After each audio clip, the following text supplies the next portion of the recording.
Hello, welcome everybody to the Future Forum this year. I'm very lucky to be here today in London with my guest Colin Strong. We're going to be observing not only social distancing but also face mask wearing, so forgive me if we're changing masks, we'll get it right eventually, I'm sure, but I'm going to start without one. It was interesting listening to Mark there in the keynote, really his message about how we use data in the right way and turn these into insights to deliver a better customer experience. I'm going to be talking to Colin today about that customer experience. But before I do, perhaps, Colin, you could take a couple of minutes just to introduce yourself to the audience and tell them a bit about your experience. So I am head of behavioral science at a global market research firm, Ipsos. Work with my colleagues implementing, activating behavioral science, behavior change for a range of brands, range of countries, categories on key business and policy issues. I have got a long background in consumer insights and understanding, bringing psychology, technology, data, and bringing that together to try and understand what's going on with humans and how can we just make sense of this world in which we inhabit. And really a big focus is really how can we facilitate change, because that is the big topic which we're all having to deal with. We're living in strange times, I think it's fair to say. Tell me, what's your view on what's going through the mind of the consumer today? We've come from a world, an environment of relative stability and predictability, where we've learnt what works. We've learnt how to do things. So we build up our habits, we build up our routines, safe in the knowledge that they work for us. It's a little bit like riding a bike. It's just like once you ride a bike, you don't need to think about it anymore. You can just then sort of like go and chat, go for a bike ride, chat with a friend and so on. Now, what if suddenly what happens is that bike doesn't work in the way in which you thought it would anymore? And that's kind of the world which we're in. And there's a sociologist called Zygmunt Bauman who talks about this and talks about the way in which increasingly we're in a world where we're navigating this uncertainty, we're navigating change. You call these liquid times, and I think that's a very good way of thinking about the time which we're in. Behavior change is very much part of where the consumer is in their minds right now. But do you think overall consumers have changed what they want? I don't think it's necessarily that people have changed in terms of what they want. I think that values that consumers hold remain broadly they're broadly stable, they remain broadly consistent, and certainly that's what we see through other work which we do across Ipsos. I think what happens in the environment which we're in is that people becomes a bit clearer the way in which your behaviours are reflecting a certain set of values. And I think that what we've seen with the huge amounts of social unrest and focus on social justice is that we're seeing, well, hang on, maybe we want to reflect a different set of values. So I don't think the core values change, but I think the ones which we are possibly more comfortable with come to the fore a little bit more, and people are looking for guidance and advice and help in terms of how to change. But generally speaking, what would you say is the promise that data, how does data help us to understand those customers a little more? The exciting part about data, the exciting aspect of it, is that obviously we're in an environment where we're all effectively producing this as a byproduct all the time. And I think we're all familiar and we're all aware of that now, about the way in which, as increasingly the world in which we inhabit is mediated via technology, there's an expression, becomes more datafied. There's more data is produced, and that means that we're able to we leave this trail behind us. I think we're all aware, but this trail is an interesting one as a researcher because it's over time. And it's in all those little pockets of our lives and we're not just getting into it at one specific moment. We can see it in this longitudinal way about and how that operates and how it changes and how it syncs up with other bits of data. So I think that the promise and opportunity with it is that we can get some real insights into human behaviour, which of course, we have other ways to get there, but perhaps data offers us something particular. It offers us a particular lens that we can use in order to understand the very granular nature of the way in which we operate in different environments. Now have another set of tools available to us that perhaps will give us new and different insights and understanding around human behaviour. And there's lots of activity in this. There's a whole area of called computational social sciences, which is all about this. The people working in that space are really very excited about the opportunities that come from that. The people can struggle to enact certain behaviours. Hence, we often have this kind of say-do gap, which we all worry about. And it's like, well, how do we help people to close that? People want to do one thing. People want to recycle. People want to do more exercise, but we all struggle with it. So what can we do in order to change that? In order to go from an intention to a behaviour? Yeah, it's interesting. And I guess the obvious question is, as social science has developed and the understanding of the data that has collected and harvested has grown, are there any limitations? Where can this stop? What I would say is that, from where I sit, is that you're not going to find out everything about a person from their data trails. There's no way. People have an inner life. They have intentionality, they have agency, we have our own minds, we make our own decisions. You can't apply the same rules that you do to the physical world to us humans. We work in a different way. So I'd say that yes, you can infer things about people, and yes, you can start understanding perhaps people's perhaps emotional states, for example, from data. But you don't necessarily always know how people are interpreting those. You don't necessarily know what people are thinking at any particular time. It makes me wonder, we live in an age where, largely speaking, businesses are becoming obsessed with the collection of data. And technology is allowing that collection to happen at a greater rate than at any other time in history. But are we focusing in on what insights we can draw from that? Or are we just focusing on the collection of it? How do you draw out good insight from the data that you're collecting? This is the big challenge and opportunity which I think we face. Is there's something of a tension between those who would consider that the sort of data speaks for itself, as it were. So you can look at the correlations and patterns in the data. So it's the pattern recognition machines, and use AI in order to do that and identify and observe these different sort of patterns. And so on the one hand, there's that school of thought that there's lots of opportunity there, and I would say for sure, that's really delivered a lot for organisations. Seeing what the data is perhaps offering by way of those sorts of themes, patterns within the data. On the other hand, I think it can be difficult making sense of what we see. A machine doesn't have any understanding of what that data might represent. It's just showing you relationships within that data.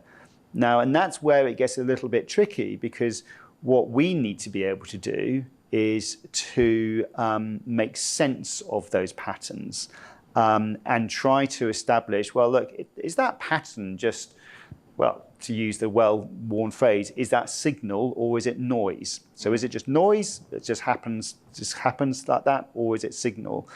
And the tricky thing is that in an era where we've got huge amounts of data available to us, then what might be a something fairly random, statistically is often significant. So what you've got to be able to say is that, does that actually make any sense?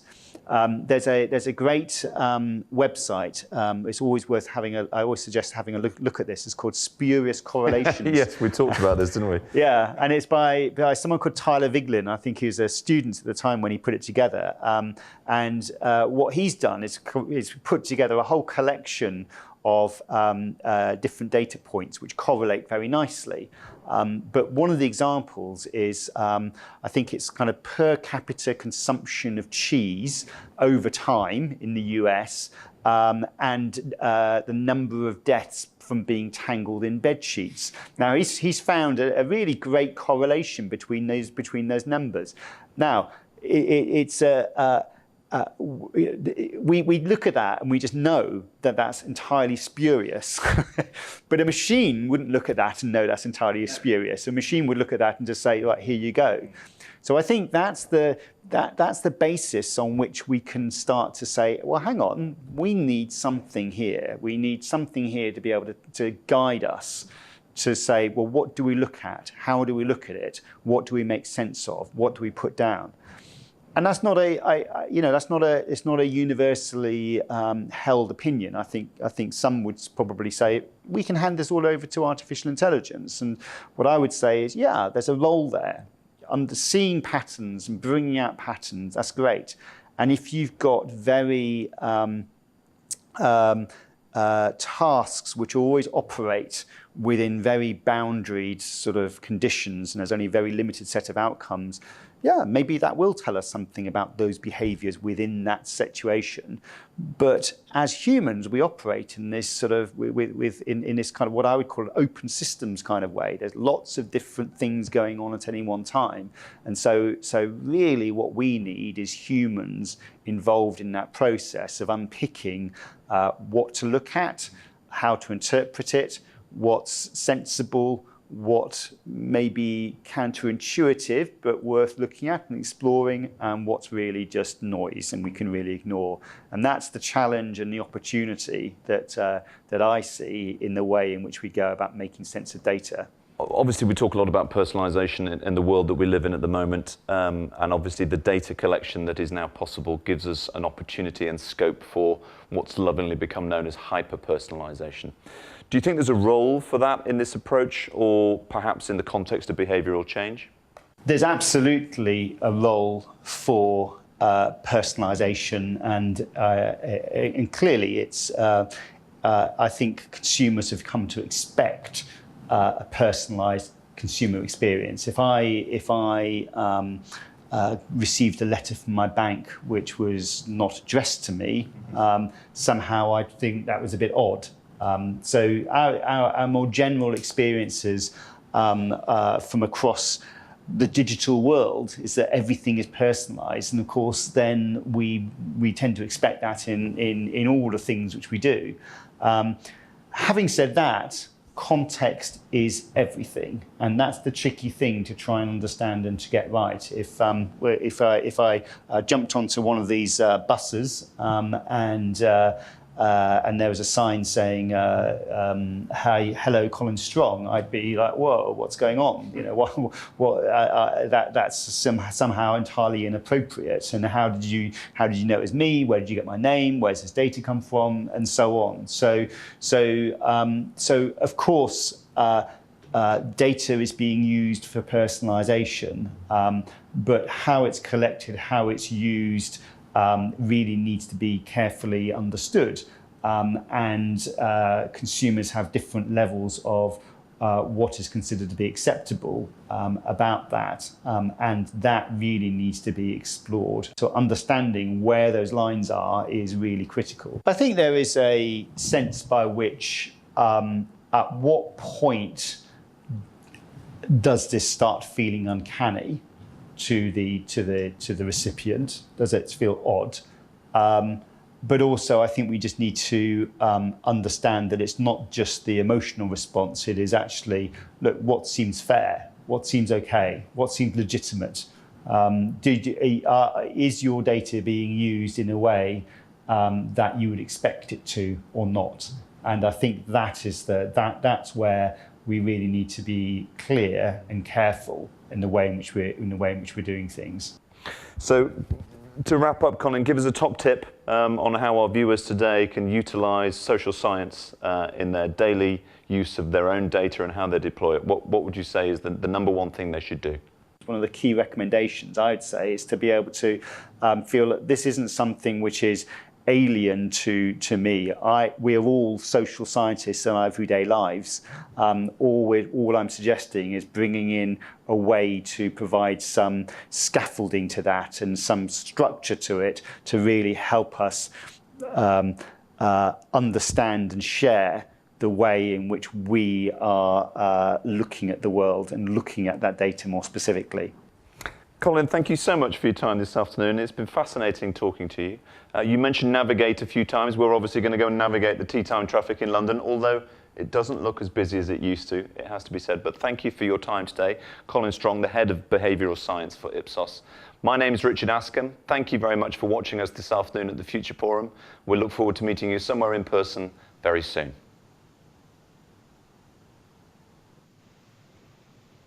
And I'm very pleased to say that Colin joins me live this afternoon. Who were those two handsome men in masks, Colin? I hear everybody asking. How are you doing? Yeah, I'm okay, thank you. Yeah, good to see you again. So good, thank you. Well, I'm having my very own behavioural science experiment this afternoon, because when we set this up yesterday and spent all day, as you know, rehearsing it, the sun wasn't shining, and yet here we are sitting today, and the sun is shining right on my head. So who knew it? In the UK as well. So yeah, it's just not exactly. Sun does shine in the UK, just for proof. So, but it's lovely to see you. Thank you again for taking the time to join us today. And just going back to something you said there towards the end of the video, you made a very clear statement that context is everything in regards to personalization. So I guess my question is do you believe that this personalization can close the gap between what consumers say and what they do? Yeah, look, I think the work we do is often revolving around trying to find ways in which we can help people to enact behaviours which fundamentally, they oftentimes they want to do. People, there are a range of things which people want. They want indulgence, they want hedonism, but they also want to act sustainably and be connected with others and so on. So and they want products and services to help them to do that. So but as we all know, trying to make change happen is tricky. So having the means by which you can engage and perhaps disrupt and guide and just slightly nudge, to use that sort of well-worn phrase, people in particular directions. Of course, having personalization in the marketing mix is absolutely critical. I think we wouldn't expect to go on many websites and use many digital services if they weren't personalized. And we fully understand the way in which that personalization sort of helps us navigate our options and guides us down particular routes. I think increasingly we're expecting that in the non-digital world as well, and those sort of expectations are being set. And so therefore being able to offer it in a very tangible way, in a very physical way, of course, absolutely, it helps people to enact behaviours, and so therefore closes that say-do gap. That's interesting that you say that, actually, that they're starting to play back into the original world, if you like, if we can call it that, and that, I guess, is the evolution of what we're seeing right now. You also referred to the fact that consumers have got different levels of what they regard as unacceptable in the use of their data. You talked about uncanny. What I want to know from you, is there a shift in acceptance, do you think, over time, that perhaps uncanny becomes normal? Oh, yeah, absolutely. I think all of these things become much more normalized and we become much more used to it and much more accepting of different degrees of it. But at the same time, I would just say that we need to be a little bit careful that we don't just assume that we've got a linear progression going down a particular route. I think there are we see the ways and that perhaps sometimes data is perhaps used inappropriately, or there's data breaches, and consumers' sensitivities and concerns are rightfully heightened in those situations. So I think we just got to be conscious that whilst the overall trajectory is people being more relaxed about the way in which their data is used, we can't just assume that that is going to continue ad infinitum, and that at times it won't necessarily perhaps recede a little bit sometimes. So really having a good sense of that and a good feel for it and an understanding of where consumers' minds are is so important. Get it wrong and you're alienating somebody. Get it right and you're helping them. And there's some fine lines to be drawn there. And I don't think there's any absolutes, unfortunately, in this. You really have to be sensitive to where the consumers' minds are. And I think that's good. And I think when there's an element of risk in that decision, Colin, it focuses the mind and perhaps increases the level of creativity around it as well. So that there's a win-win there, I think, for marketeers. Stay with me, Colin, because I need to ask the next poll question of our audience today. And I'm going to come back to you after that. So just bear with me for 1 second, if you wouldn't mind. So our second poll question today for you at home is, do you incorporate behavioral science with data science to improve your own customers' experience?